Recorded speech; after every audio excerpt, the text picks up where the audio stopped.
Let's talk about top tier characters. They have a few things in common, like everyone complains about them on Twitter, and they just magically make you better at the game. But top tier characters also share similar traits.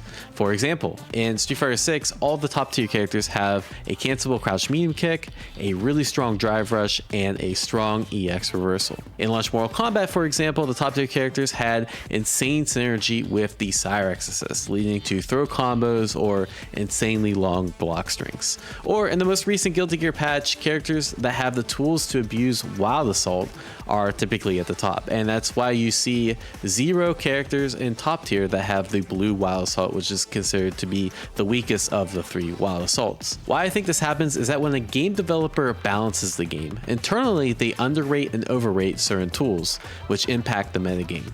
For example, developers in Street Fighter 6 might have overrated the command grab. Literally, there isn't one character at top tier with an unreactable command grab. And the vast majority of characters that have a command grab are in the lower end of the tier list. And it's not that command grabs are strong, but instead they are so strong that the developers felt they need to over-nerf the character's other tools to compensate. For example, if you look at the low tier, the vast majority of the characters don't have a strong EX reversal or a cancelable crouch medium kick. And I don't think these are just coincidences. In this video, I want to show you some other examples, starting with Grand Blue Fantasy vs Rising. Well, this is my most recent Grand Blue Fantasy vs Rising tier list, and not much has changed even though the game has had a couple balance updates, because the things that make these characters strong haven't really changed. And so we're going to focus on what I think are the top 5 characters in the game. Now, just like Street Fighter, I think there are 3 main things that make a top tier character in Grand Blue. The first being special moves that grant additional turns on block. That's kind of a really weird phrase, but think of it as like Rekka pressure almost. Rekkas in general, like let's say for example Street Fighter 6, are not very strong. You have a couple of examples like Jamie, where if they do a special move, then they can cancel to another special move to frame trap you, but they're not very good. So on block pressure in Street Fighter 6 is a lot weaker compared to on block pressure in Grand Blue. And some characters are really gifted in this and some aren't. So take for example, the best move in the game by far is 6XL. It's this dash late that goes like half screen and it's plus on block. Like think of it as like a meterless drive rush in Street Fighter. But the thing that makes some characters dash L better than others is that their follow-ups are way stronger. And Siegfried and Six, both top tier characters, have probably some of the best follow-up to dash Ls in the game. So Siegfried has this special move that it's basically like, it's a Rekka. But imagine your Rekka has 5 different options you can cancel out of, right? So even if you block this, the whole point of this move is the frame trap, right? This is 1 frame trap, 2 frame traps, right? So I just frame trapped you twice, which means that if you're really consistent on holding still, I can do like run up grab, I can do run up dash L, reset the whole thing, right? So there's a lot of guessing points already, but even after blocking this, a lot of characters just get that like a 1 frame trap and their turn's over. Siegfried can mix you up, right? He can do either a command grab out of this, he can do a safe like a safe ender is only -6, which means it's safe. He can do a parry in case you try to DP, or he can just straight up cancel it and bait something out, which means that even after blocking this, it's essentially still Siegfried's turn. And let's take for another example, Six. He has basically like the best Rekka I've ever seen in a fighting game. Imagine like a Rekka where you can just like decide to make yourself plus if you just choose the right follow-up. Like I don't even know how to compare this in Street Fighter terms. It's like nothing, it's absolutely not comparable, right? So you can do this, you can frame trap, this frame traps, right? You can do this, make yourself plus, you can do the follow-up to back off, you can do a follow-up to, you know, teleport through them, which 23 frames, that's not the easiest thing to react to. And then even after you do the second follow-up, you still get a third follow-up, right? So you can still, right? You can reset the situation over again. You can still go plus and block. You can disengage, etc., etc. Very, very, very strong. So it makes contesting him on like things like dash L really scary, because he's most likely just going to go into a Rekka or some other type of move that leaves him plus on block, which means that there's more opportunities to do a mix-up and your offensive turns last way, way longer. And just to contrast this is Metera. Obviously she's a zoner character, but because dash L is so good, every character is going to be using it. So for example, if I want to stop someone from mashing after dash L with Metera, this is like all I get, right? So there's not really a mix-up here.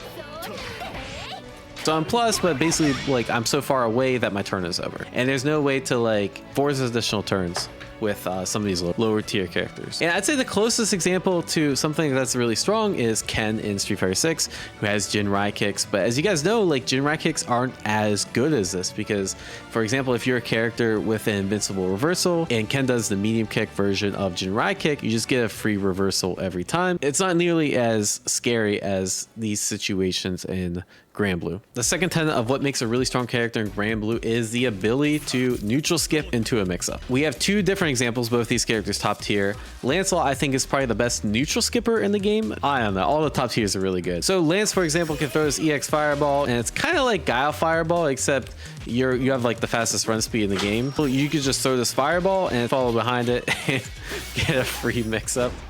And of course, Lancelot is again one of these characters with a really strong Rekka series move, which basically the first two Rekkas are safe and you can completely mix up what you do after the first Rekka.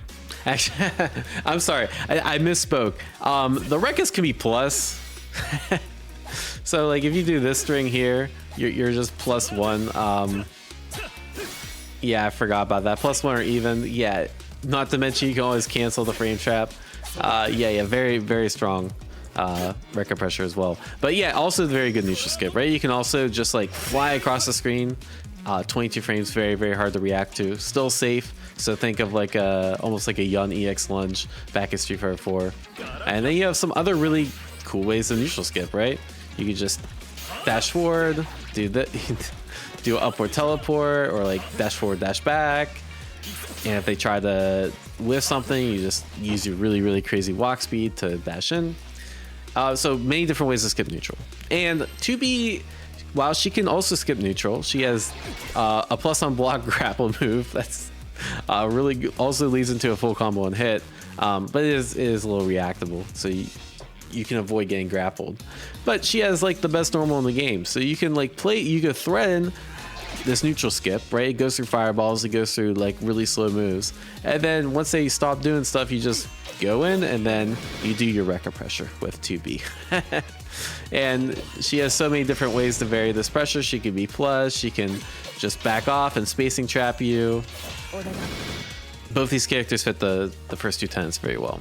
And obviously in most games, like being able to skip neutral is really important, and that's kind of like where I think a really strong drive rush or a really strong fireball in the drive rush comes into play in Street Fighter 6, is most of the characters that can do that are able to skip neutral, start offense, which offense, especially throws in Street Fighter 6, are really, really strong. And the third thing I think makes a really strong character in this game is being able to use meter effectively. Now I know that's kind of a catch-all. It's kind of like all right, these top tier characters have bullshit, but I don't know a better way to describe it, right? So since we have Lance and 2B on the screen, ultimate skills are really strong because you want to avoid getting to 100% meter, so you're constantly using meter and you're constantly regenerating meter, so you get basically the potential to do more bullshit in the round. It's like not using your drive gauge in Street Fighter 6. You always want to make sure you're using some because you're kind of reducing the potential of your character if you don't. These characters have some of the best ult skills. So for example, this ult fireball, they actually nerfed this move, but it's still really, really good. So most ult skills, for some reason, they have this like ult skill freeze, but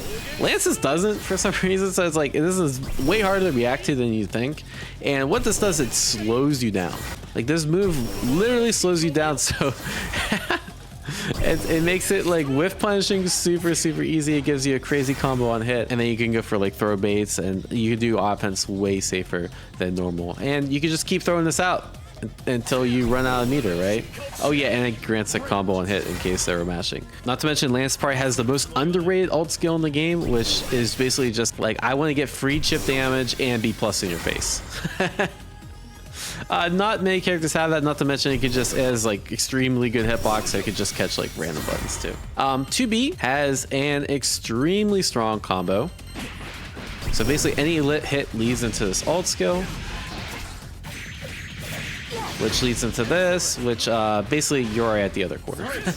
So crazy corner carry and quite decent damage for just 50% meter. Another factor that I think makes a really strong character are strong defensive options. 2B, while on the outset it doesn't look like she has anything good, she doesn't have an invincible reversal unless you have 50 meter. Again, we said 6-6L is the best move in the game, and she has a counter to it. So if you 6-6L this counter move, it's a guaranteed punish into a full combo. Very, very insanely strong. Probably the best counter 5U in the game. Now, Lancelot, also a character without invincible reversal, but he has the best way to get out of the corner. So basically, you just block them out with Lance, and then you can jump out of the corner, which is really good. But he has so many different ways to get out of the corner, right? He can jump at any height. He can do this at the fast fall. He can. There's just so many different options you have. It makes containing him in the corner extremely hard. And then he gets a side swap. He starts spamming his ult skills. Yeah, very, very hard to deal with. Now, Siegfried, we didn't touch upon his neutral skip. He has the best neutral skip move in the game, in my opinion. This move is absolutely insane. It is so good. But also, he uses meter quite effectively. Probably the weakest thing that Siegfried does is use meter effectively, which is weird because he probably has the best super in the game. Imagine me saying the character with the best super in the game uses meter non-effectively, but this thing goes extremely far, like, and instantly reacts to whatever, right? Basically the furthest reaching invincible super in the game. It can deal with anything from jumps to projectiles to whatever, to random jumps, to it just does everything. And Nier, a lot of people think Nier is weaker this patch. I think Nier is quite strong. Actually, I still think she's the best. Where she got downgraded a little bit is she used to have the best reversal in the game, but best reversal in any fighting game, they took that away from her. Now she's just a normal top tier because she still does everything else well. She still has a decent reversal. It's still an EX counter.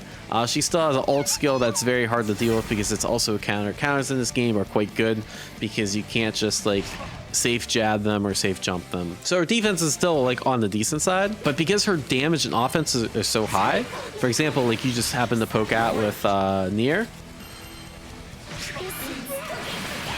and you get this, into this, into this, into like a 50-50 that I don't know how to do, and then they die, right? Insanely strong. She still uses meter really well. She has some of the best ult skills in the game. She has this move, which they nerfed. It's still really strong because you can follow up for a combo. I don't know the combo, but you get the idea. And it pushes them like full screen. And she has probably one of the most underrated ult skills. This thing has like basically no hitbox, and you just do it for plus. How plus is this move? I don't even think I want to know how plus this move is. Plus 27. That's great. And not to mention, like you said, this character has a Rekka after everything. For example, this is plus 7 on block. So she has tons of on block. She has some of the best block pressure in the game as well. So again, a character has everything besides not the best DP in the game. Who would have guessed this character is still really strong. Now back to this tier list, there were a couple characters that changed, and I want to show you how they kind of fit into this theory of mine. So Anila is the character that probably went from like down here to here. She basically improved in 2 of the 3 areas that we talked about: the ability to neutral skip and having more bullshit on offense. All right, so I want to talk about a couple of rule breakers, specifically Jamie, Street Fighter 6, and Avatar Bilal. Now, Jamie was considered for a while to be bottom 1. I know he recently got buffed and he's in a lot better spot, but he's still considered to be low tier. But the thing with Jamie is that he has all the things that make a top tier character. He has a invincible EXTP. He has a really good drive rush stand heavy punch, very strong. And he also has a cancel crouch medium kick, with actually one of the best special cancels in the game. So why is this character so bad? Well, it's because of the drink mechanic. Street Fighter 6 offense is so strong. Being able to generate a strike throw mix up is so much extra damage in terms of risk reward that this character doesn't get a chance to do. He doesn't get Oki, he has to drink. So despite having all these attributes, there's just that flaw that essentially makes them not top tier. Avatar Bilal in theory has everything a top tier character needs. They have a invincible reversal, they have extremely strong neutral skips, very good ways to use meter. This is an undodgeable They're extremely hard to mash, plus unblock move that just gets you in. If they dodge, you just die. Very, very good move. Very good zoning. This character seems to have every criteria for being a top tier. Oh, actually, also really good record pressure too. You have multiple different ways to follow up. Very good ways to, like, if they try to mash, you can punish them really, really hard. Now, unfortunately, this character has a very glaring flaw. Anytime you do an EX move or anytime you do one of these cancels, this character loses health. And this character has the lowest health in the game, so it's like a double negative. So despite this character having all the qualities of a top tier, he's still, in my opinion, bottom one, because he essentially has the unique mechanic that essentially breaks him. And it's kind of the same thing with Jamie. But if I could summarize this video in a few words, it's that top tier characters in general have some really strong shared mechanics, because those mechanics are just very strong in the meta game. And of course, you know, games can get updated, games can get patched. You know, launch Mortal Kombat 1, they nerfed Cyrax to the ground, so it didn't matter what your synergy was with Cyrax, because no one was going to use him, because he overnight became non-viable, right?